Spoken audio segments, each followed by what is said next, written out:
All right, Sandra, here we go. I have almost 20 years of work experience. What if my first job was the most relatable? Can I give more detailed bullets on this one, just like how I would do with my most current jobs on top?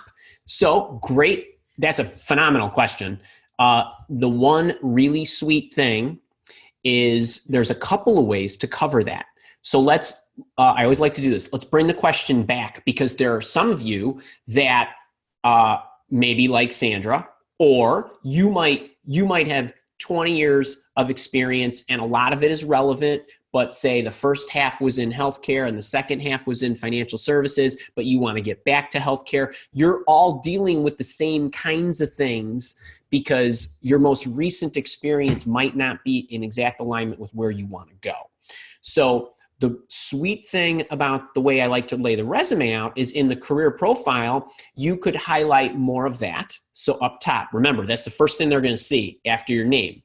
So bring forward as you aggregate your work experience, bring forward the stuff that you did early, right? You can talk about that in general terms. So bring that to the top. Then when you get into the highlights section, which is next, pull forward, I don't care if you pull two of your highlights forward. Now, it would be nice. I don't know your exact, like the sequence of all your jobs, but it would be nice if early experience was a chunk, not like 2 years and then 18, but like maybe 5 or 7.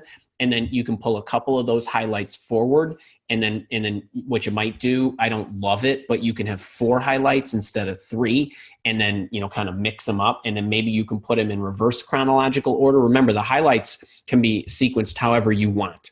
So, you take your early experience, you pull highlights out of that, you pop them up. Maybe that's your first 2 highlights. And then you take a couple more highlights to make your resume look balanced. And then you go into reverse chronological order where you are right now. So that is A-okay.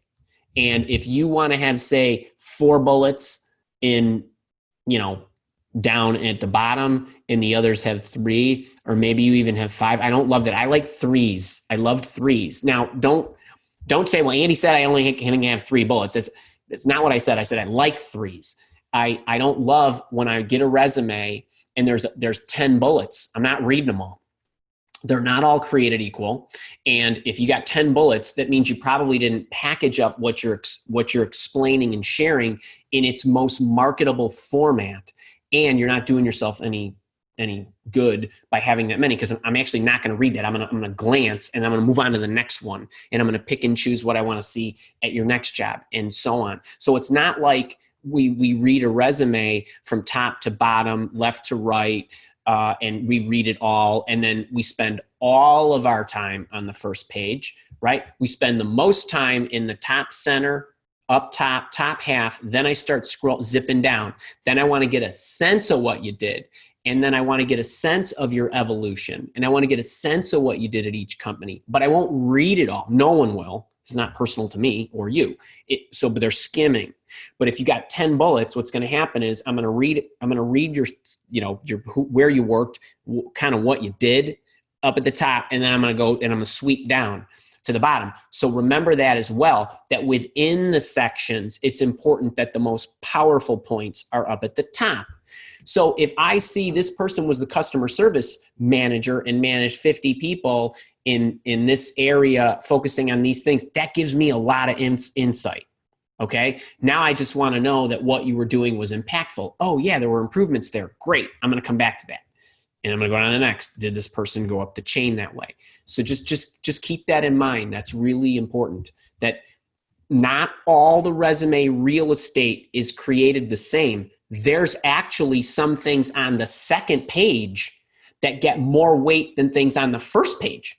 So think about that, right? We're looking at the top half. I'm looking to see if there's evidence of the fact. Then I want to see where you work. Then I want to kind of see what you did. I'm not going to read a whole lot toward the bottom of the first page. I'm going to zip to the second page. Does it have kind of what I need?